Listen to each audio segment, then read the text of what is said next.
Saudi अरब, UAE और खिलीजी ममालिक में आज ईद उल अज़हा मजहबी जोश जज्बे से मनाई जा रही है। मक्का मुकर्रमा की मस्जिदुल हराम और मदीना मुनव्वरा की मस्जिद नबी में नमाज ईद के रूह परवर इज्तिमात मुनक्किद हुए, जिनमें लाखों फर्जंदान तौहीद ने शिरकत की। मस्जिदुल हराम में नमाज ईद की इमामत हरमैन शरीफैन के इमाम ने की, जबकि मस्जिद नबी में भी नमाजियों की बड़ी तादाद मौजूद थी। मक्का मुकर्रमा में मस्जिदुल हराम और मदीना में मस्जिद नबी सल्लल्लाहु अलैहि वसल्लम में नमाज ईद का खुतबा दिया गया। ईद की नमाज के बड़े इज्तिमात में उम्मत मुस्लिमा के इत्तेहाद, आलम इस्लाम की तरक्की और फ़लस्तीन और दीगर मज़लूम मुसलमानों के लिए ख़ुसूसी दुआएं की गईं।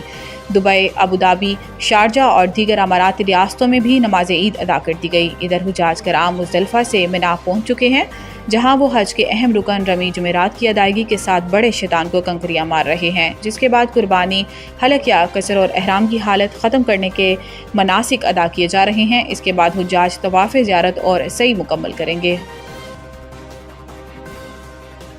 भारत में दहशतगर्दी का कोई वाक़या होता है तो इसे जंग समझा जाता है। बिलावल भुट्टो ज़रदारी की क़यादत में पाकिस्तानी वफ़द ने अमरीकी कानून साज़ों से मुलाकातें की, जिसमें इन्होंने खित्ते में अमन और इस्तेहकाम की अहमियत को उजागर किया और पाक भारत जंग में अमरीकी किरदार को सराहा। अमरीकी वफ़द में कांग्रेस रुकन Jack Bergman, Tom Suozzi, Ryan Zinke, Maxine वार्ड्स, Al Green, Jonathan Jackson, Hank Johnson, Stacey Plaskett और हेनरी क्योलायर और दीगर अरकान शामिल हैं। इस मौका पर गुफ्तगू करते हुए बिलावल भुट्टो ज़रदारी ने कहा कि वज़ीर आज़म शहबाज शरीफ ने इस वक्त को अमन का मिशन दिया। इस मिशन में भारत से बातचीत और सफारतकारी के ज़रिए मसाइल का हल तलाश करना शामिल है। जंगबंदी खुशाइन ज़रूर है, लेकिन ये महज एक आगाज़ है। बिलावल भुट्टो ज़रदारी ने कहा कि भारत और पाकिस्तान जनूबी एशिया और बिलवास्ता तौर पर पूरी दुनिया आज इस बहरान के आगाज़ के वक्त की निस्बत ज़्यादा गैर महफूज है। पाकिस्तान और भारत के दरमियान मुकम्मल जंग की हद आज हमारी तारीख में कभी भी इतनी कम नहीं रही। भारत में कहीं भी दहशतगर्दी का कोई वाक़या पेश आता है, सबूत हो या ना हो, इसका मतलब जंग समझा जाता है। बिलावल भुट्टो ने मकबूजा कश्मीर में इंसानी हकूक़ की अबतर सूरत हाल पर शदीद तशवीश का इजहार करते हुए कहा कि कश्मीरी अवाम को अक़वाम मुत्तहिदा की करारदादों के मुताबिक हक़ खुद इरादियत दिया जाए।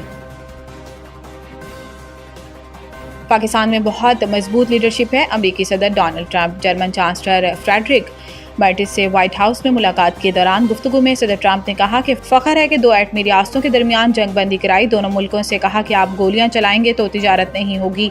सदर ट्रंप ने कहा कि पाकिस्तान में बहुत मजबूत लीडरशिप है। वाज़ेह रहे कि सदर ट्रंप पाकिस्तान और भारत के दरमियान जंगबंदी की बात एक दर्जन बार दोहरा चुके हैं। हर बार ये बात सुनकर मोदी सरकार सीखपा हो जाती है और साथ ही भारतीय हज़ब इख्तिलाफ कांग्रेस को मोदी जी का मजाक उड़ाने का फिर मौका मिल गया। गुज़िश्ता माह भारतीय सेक्रेटरी खारजा विक्रम मिस्री ने पाकिस्तान और भारत के दरमियान जंगबंदी में अमरीकी कोशिशों का सिरे से इनकार किया था। भारत के सेक्रेटरी खारजा विक्रम मिस्री ने पार्लिमानी कमेटी को ब्रीफिंग देते हुए कहा था कि पाक भारत फायरबंदी कतई तौर पर दो तरफा नहीं थी। सिंध हुकूमत का ईद उल अज़हा के मौका पर कैदियों के लिए खसूसी मुआफ़ी का ऐलान। सिंध हुकूमत ने ईद उल अज़हा के मौका पर कैदियों के लिए 120 दिन की खसूसी मुआफ़ी का ऐलान कर दिया। महकमा दाखिला सिंध ने कैदियों के लिए 120 दिनों की मुआफ़ी का नोटिफिकेशन भी जारी कर दिया, जिसके मुताबिक वज़ीर आला सिंध मुराद अली शाह ने कैदियों की खसूसी मुआफ़ी का ऐलान किया। इस मौका पर वज़ीर आला मुराद अली शाह ने कहा कि आम कैदियों को 120 दिन की खसूसी मुआफ़ी दी जाएगी, ताहम कत्ल, दहशतगर्दी, रेप, अगवा और माली बदनवानी में मुलविस कैदी मुआफ़ी के अहल नहीं होंगे।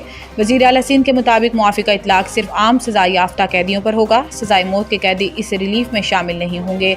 इसके अलावा मंशियात, फ़ौरन एक्ट, जासूसी और माली बेज़ाब्तगियों में सज़ा याफ्ता कैदियों पर भी इस हुक्मनामे का इतलाक़ नहीं होगा।